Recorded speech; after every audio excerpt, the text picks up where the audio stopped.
Around Dodge City and in the territory on West, there's just one way to handle the killers and the spoilers, and that's with a U.S. Marshal and the smell of Gunsmoke.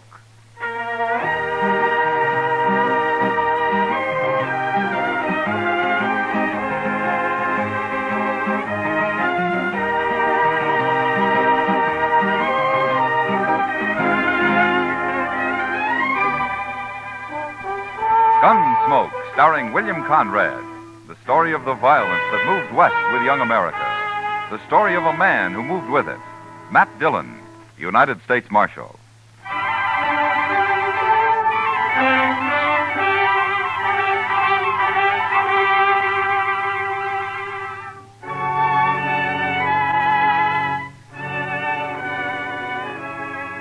Trouble could start any time in Dodge. But usually it was at night that the men made their play along Front Street, and so ordinarily I was up a good part of the night and did my sleeping in the morning. It was a rare thing for me to be out in the early day, and for some reason it worried Chester. I just don't understand why you couldn't sleep, Mr. Dillon, unless you had the colic or something. I feel fine, Chester. Just got a few things to take care of at the bank, that's all. Yes, I know, but the bank's open all day. You know what they always say, Chester. It's the early bird that catches the worm. Yeah. My ma used to tell us that one about being healthy, wealthy, and wise. She used to root us out of bed every morning at daylight on account of it. It's a good saying. Yeah. I don't know whatever become of my brothers, but I'm sure not living in a very big house. Well, maybe you ought to come in here more often. I got no business with the bank, Mr. Dillon. Well, morning, Mr. Fogg. Morning, Chester. Morning, Mr. Dillon. Morning, Fogg. I'll be over there in a minute as soon as I straighten this stuff out.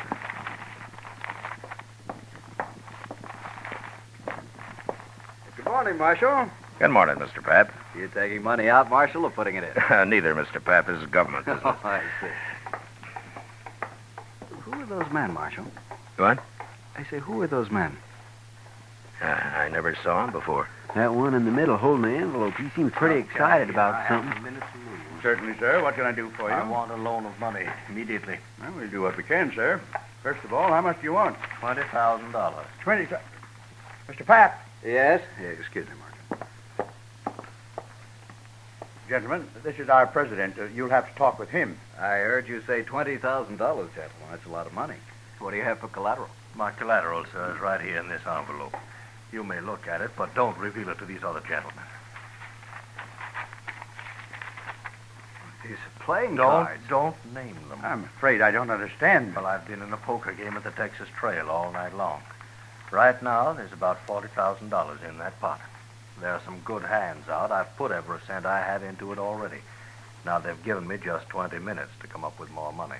Well, I certainly wish you luck, sir, but I never heard of You've seen my hand in that envelope. You can lend me the money on that. But surely, sir, you don't expect the bank to enter a gambling game. Now, these gentlemen are also in the game. They came along to see that those cards aren't changed. The other men are watching the table at the Texas Trail. It's all fair and square, I assure you. Well, gentlemen, I'll gladly pay you 10% interest, sir. You've only got 5 minutes left, Hook. Come along, gentlemen. We'll step in the back office. Well, now that's about the craziest thing I ever did here. He must have a pretty good hand, Chester. I know, sir, but you don't think Mr. Pap's going to let him have $20,000 on it? It certainly looks that way. Yeah, there we are. I'll take care of this and we'll get out of here. This is government stuff, Fogg. You know what to do with it. Certainly, Mr. Dillon. Now, let me see.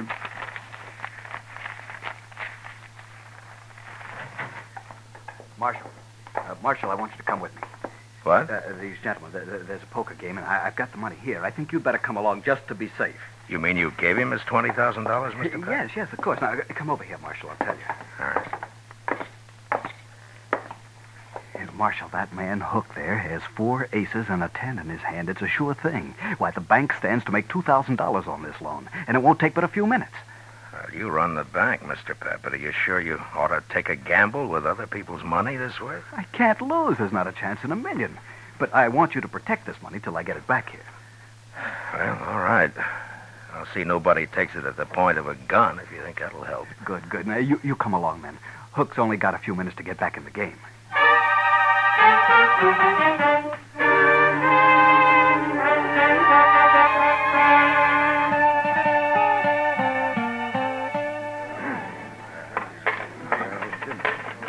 All right, there's my money, Mr. Shaneways. I'm calling you, sir.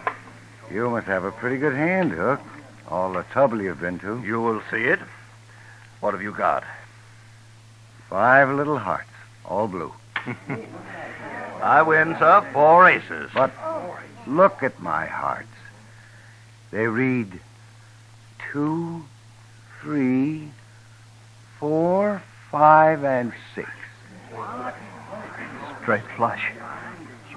Your aces lose, Hook. Aces. Aces, how could he have a straight flush? Got it dealt right out of the deck, Hook. Right out of the deck. Ah, nice pot. Had enough? But he won. Mr. Pap, sir, I don't know what to say. $20,000. Just like that, $20,000. It's not even my money. Now, Mr. Pap, don't you worry, sir. I only borrowed that money. You'll have it back. You have my word as a Confederate gentleman on that. Hook, please. Hook, I've got to have it back. It's not my money. I have to put it back in the bank. I'll be ruined if people find out You about only this. loaned the money, sir. I lost it.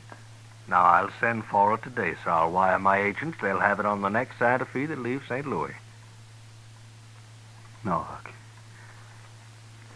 No, I don't think that'll happen. My word as a gentleman, sir. But you must be patient. I shouldn't have done it. I had no right to do it.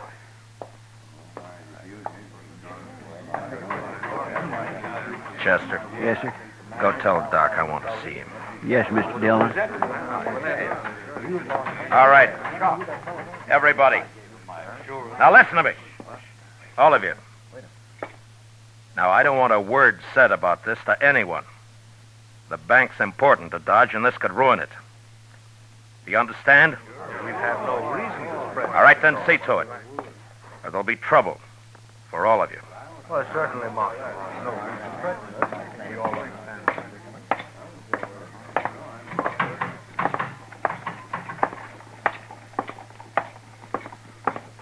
Mr. Pap, hold up a minute, will you? Mr. Pap? Marshal, I should have listened to you. I'm ruined now. Now, look, Mr. Pap, maybe Hook's got money, I don't know, but if not, we'll figure something out. People will give you time. No. No, they won't. As soon as they hear about this, there won't be any bank. They won't trust it anymore. For they have to. It's the only bank there is. What'll Joanne think? My kids. I can't face it, Marshal. I just can't face it. Now, look, you just go back to the bank and tell the cashier to keep his mouth shut about this. You just got to give it time. Sure, Marshal. I'll go. I'll go.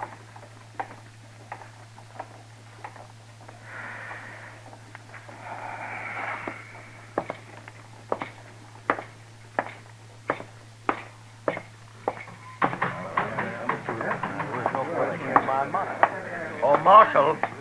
Marshal, sir. I am sorry for that man, but he has no reason to worry. I'll send for the money at once. Yeah, you do that, Mr. Hook. Send for the money.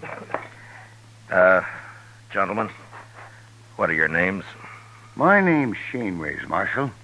Now, I'm sorry for that banker, but it's nothing to do with me. I won this money fair, and I'm keeping it. Sure, Mr. Shaneways, of course you are. Who are you, mister? Varden.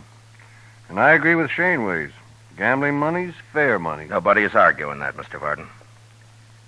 But remember, gentlemen, what I said. Don't talk about this. Oh, well, hey, Matt. Chester said you wanted me. What's happened? Didn't hear any shooting. Everything's all right, Doc. Oh, well, that's... Oh, you look familiar. Don't you? I haven't had the pleasure, sir. Oh, well, maybe not. No, I guess not. My mistake. Never mind, Doc. Come on. Yeah. Chester said he'd wait at the office, Matt. Look, Doc, I want you to go over to the bank. Mr. Pap is pretty upset. See what you can do for him, huh? Give him a bromide or something. Sure, Matt. What's wrong with him, anyway? He just lost $20,000 in a poker game. He lost 20... And he wasn't playing. He lent the money on the strength of what looked like a good hand. That man Hook came into the bank for it with the other two. Oh. He brought his cards along and raised the loan that way, huh? What? How did you know? Oh, I heard of it once, Matt. It was down in New Orleans. Oh, that was years ago. Well, what happened? Well, the same thing. Fella got the money and he lost it. That's all. You mean it was fixed between him and the others? Oh, sure, it was fixed all right. Well, how did they find out? Well, the fella that borrowed the money got drunk and he talked and they put him in jail, but the others got away clean. Look, Doc, that gray-haired man you thought you recognized, his name's Hook. Are you sure you never saw him before? Oh, a lot of people look familiar at first glance, man. You know how did you... Look, in New Orleans, you didn't know the men who pulled the trick on the bank, did you? Well, people said that they'd come down on the riverboat. I was doctor on the Tennessee Belle then, but I never met them, not to my knowledge anyway. You recall hearing their names? Well, that was a long time ago, Matt. Look, Doc, those three back there may have just pulled the same thing now. Hook looked familiar to you. Maybe he remembers you, too. Well, he just said he'd never met me, Doc, Matt. he could be lying. Oh, well, sure, but I can't place him. I probably never saw him before. Well, go see what you can do for Pap. He's in pretty bad shape. Oh, sure, Matt. Gamblers were always drifting in and out of Dodge. Some of them were crooked, and some, it had been said, were honest. Ordinarily, it didn't matter much one way or the other. Most men could take care of themselves. But now the bank was involved, and the citizens of Dodge had their faith in that bank, as well as their money. I gave it a lot of thought the next hour or so, and finally I had an idea that seemed like a start anyway. I explained it to Chester, and together we went back to the Texas Trail. Shaneways and Varden were idly cutting cards, and Hook was at the bar talking to Kitty. Hello, Matt. Kitty? Yes, sir. Hi, Miss Kitty. Do you know Mr. Hook? This is Marshal Dillon. We met earlier, Why, Kitty. yes, indeed. This morning? I must have smelled trouble, Kitty. I got up early. You're always smelling trouble, Matt. Yeah. Leave your beer, Hook, and come with me. What for? Just do it. Whatever you say, Marshal. Miss Kitty, I'll be back. Yeah, sure. All right, Varden, Shaneways, get up and follow Chester. What? Is this an arrest? Now, what would I be arresting you for, Mr. Shaneways? What? Nothing. You've no reason. That's right. All right, come on, let's go.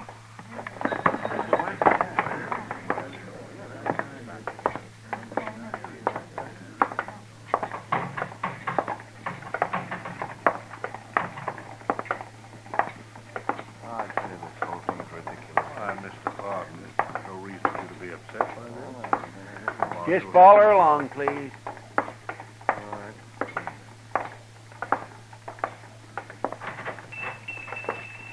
What is the idea of bringing us in here, Marshal? Well, good morning, gentlemen. What can I... Oh, hello, Marshal. Chester. Hello, Lum. Lum, these men want their pictures taken. Oh, no, not me. I don't. I've got plenty of pictures. Can you do it right away, Lum? No, certainly can, Marshal. And, gentlemen, you'll be the very first to stand to form a new drop. The ancient temples of Greece.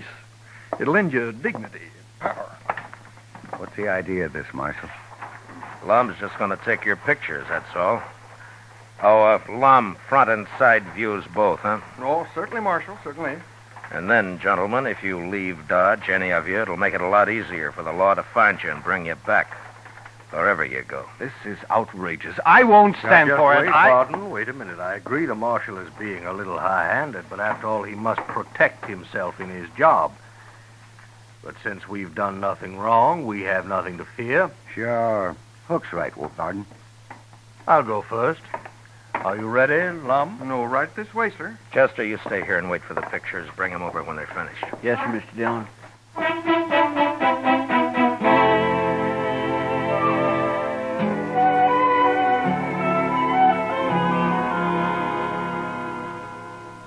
a pretty good photographer, Mr. Dillon. Yeah, these aren't bad. Lock them up in the safe, will you, Chester? All right. You think this will keep them in Dodge, sir? No, not if they really get scared. They're guilty, all right, aren't they, Mr. Dillon? And I can't prove a thing, Chester, one way or the other. Matt. Oh, Matt. Bad news. What, Doc? Well, this is Pap. Sent for me a little while ago. I just come from there. Oh? Matt, he killed himself. Suicide. Pap? About an hour ago. Why, that poor man. How's Mrs. Pap taking it? Not a tear so far, but I suppose she'll break down later. Neighbor woman's there with her. Yeah. Does she know why he did it, Doc? Well, it seems he told her all about it, and then he went out and he shot himself. And there's no stopping it now. The story will be all over town in no time. Well, what are you going to do now, Matt? I don't know, Doc. I just don't know.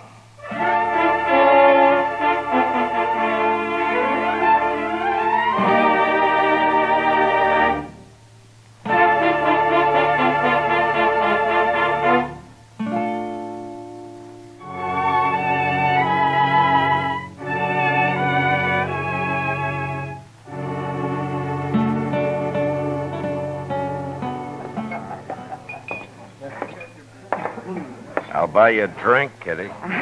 Gosh, I'd like it, Matt, but I just said I'd join Hook over at his table. Well, I'd like to talk to him, too. I'll just sit with you for a few minutes. That's fine with me. I don't know about him, though. I don't think he'll object. I just have time for a smoke, Mr. Hook. I didn't think you'd mind. Why, no, of course not. You're quite welcome, Marshal.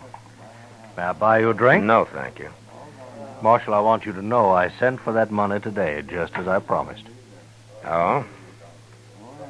You're a little late. Late? Mr. Pap shot himself. He did. You mean Mr. Pap, the banker? Yeah. But why, Matt? He would always seem so quiet like. Maybe Mr. Hook will explain it, Kitty. Well, now, Marshal, you can't hold me responsible in any way at all. I didn't say I could, Hook. But you seemed kind of nervous about it. Why, naturally, I'm upset. After all, that man did me a great favor. Yeah, sure. But I don't think the people in Dodge are going to like it much when they find out. Tell me something, Mr. Hook. When were you in New Orleans last? New Orleans? Mm-hmm. Well, why do you ask that, Marshal? Just curious. Well, sir, I've never been in New Orleans. Does that answer your question? Yeah, it's good enough. For now. Goodbye, Kitty. I'll drop by later. Sure, Matt. And, Mr. Hook, it still goes about not leaving town. I like it here, Marshal. Yeah. Yeah, you should.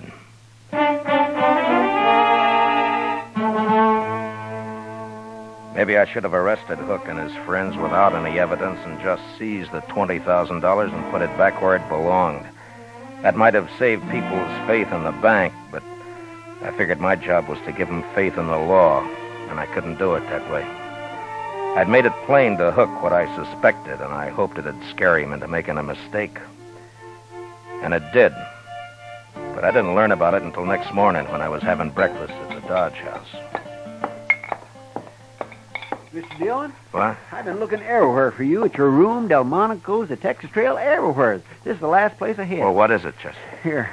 Look at here. Just you read that. Marshal, we're taking Doc along. If you follow us, we'll kill him. Where'd you get this, Chester? It was under the door when I opened up this morning. I ran up to Doc's right away, and sure enough, Mr. Dillon, he's gone. Come on. Go check the depot and the stage line, Chester. I'll cover the livery stables. All right, sir. That'll take me longer, so you get our horses ready. I'll meet you at the office, huh? Yes, sir.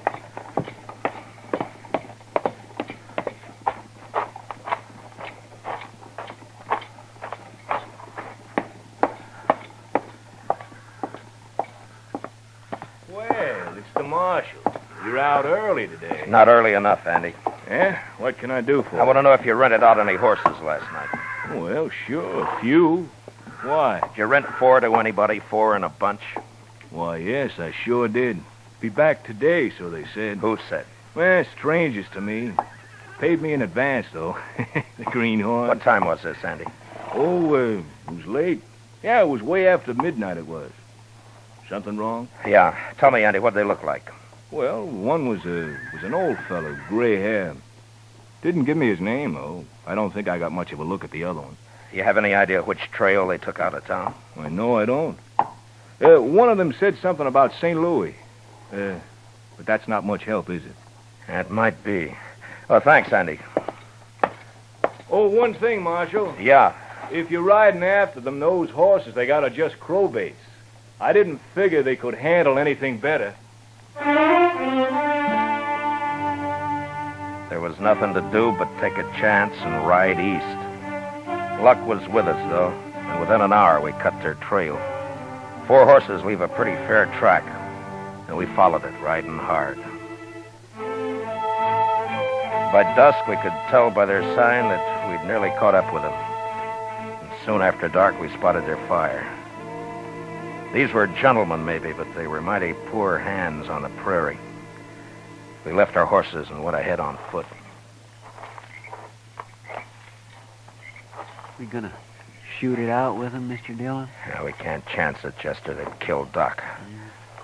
Now, hold up a minute. Now, that's their horses just ahead.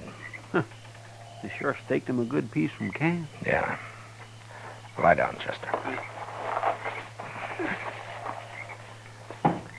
What'll we do, Mr. Dillon? We just wait. Those men are mighty green at this game. I think we can steal their horses without any trouble at all.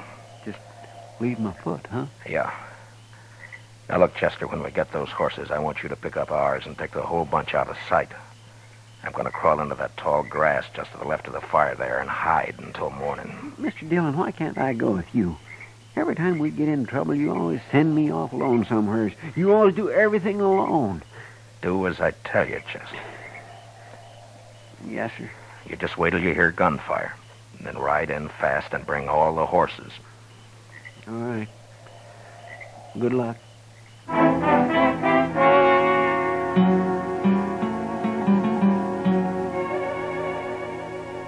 By dawn next morning, I was half burrowed into the ground and covered by blue-stem grass, not more than 30 feet from their camp. I could hear their talk all right, but I couldn't see them unless they were on their feet. Shaneways had already gone out after the horses. Pretty soon he was back. With their ropes, that's what every last one of them. What'll we do now? You and Shaneways go after them. I'll stay here and guard Doc. Now, hurry up. We've got to get moving. Come on, Vardner. We'll never find them. I'm coming. I don't know why you don't. You can have this country, Doc. I don't know why you ever left that soft berth you had on the Tennessee Belle. Well, I didn't have to leave it. That's more than you can say about New Orleans. More talk like that, you'll get your throat slashed like a fat shoat, Doc. Oh, spoken like a true gentleman, Hook. Or whatever your name is. Now, if you hadn't talked so much in the first place, you wouldn't be where you are now. Oh, you're a fool, Hook. I might have seen you somewhere, but I sure couldn't connect you with that New Orleans business. Anyway, you're giving yourself away now. Just how? Don't you know there wasn't a thing the law could do until you ran? Oh, you'll be caught now for sure, yeah. Oh, I doubt it. Why don't you untie my hands? I can't eat this way. You'll manage. I let Hook and Doc wrangle on till I figured the other 2 men had walked about a half a mile from camp. Then I waited till Hook had his back to me, and I stood up slowly and moved quietly forward. Doc saw me and almost spoiled the game, but he caught himself in time and then started another argument with Hook. I was about 15 feet away when Doc suddenly kicked the coffee pot off the fire and all over Hook's legs. And then I moved.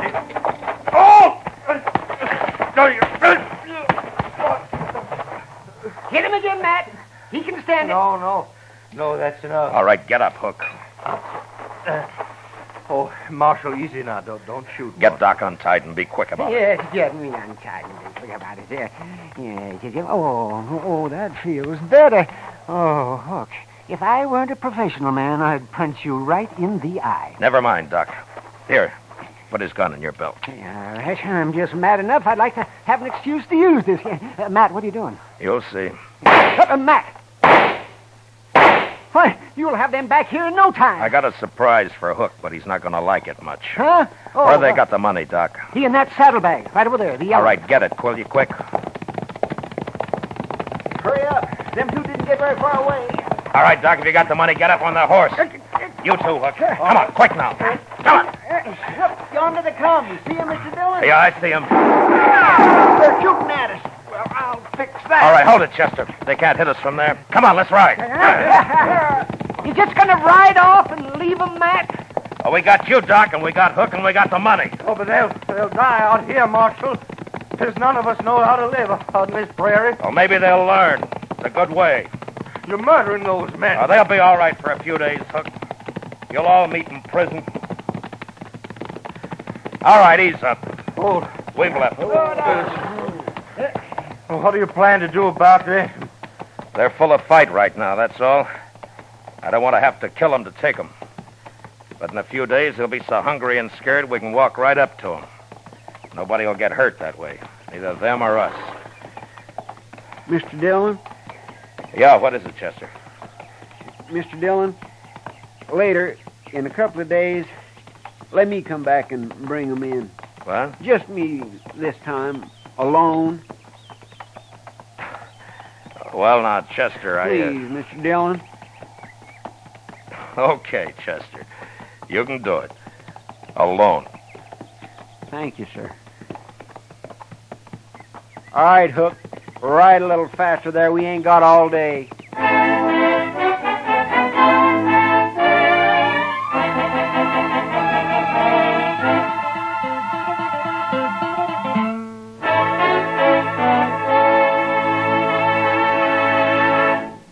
Gunsmoke, under the direction of Norman MacDonald, stars William Conrad as Matt Dillon, U.S. Marshal.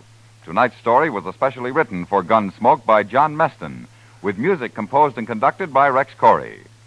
Featured in the cast were Lawrence Dobkin, Harry Bartell, Ralph Moody, James Nusser, Joe Cranston, Paul Dubov, and Peter Leeds. Parley Bear as Chester, Howard McNear as Doc, and Georgia Ellis as Kitty. Gunsmoke is heard by our troops overseas through the facilities of the Armed Forces Radio Service. Join us again next week as Matt Dillon, U.S. Marshal, fights to bring law and order out of the wild violence of the West in Gunsmoke.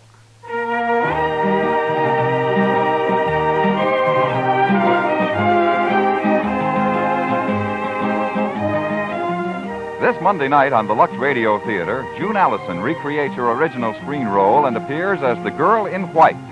Don't miss the Lux Radio Theater this Monday night on most of these same CBS radio stations. George Walsh speaking. America now wakes up to 3 million clock radios and listens most to the CBS Radio Network.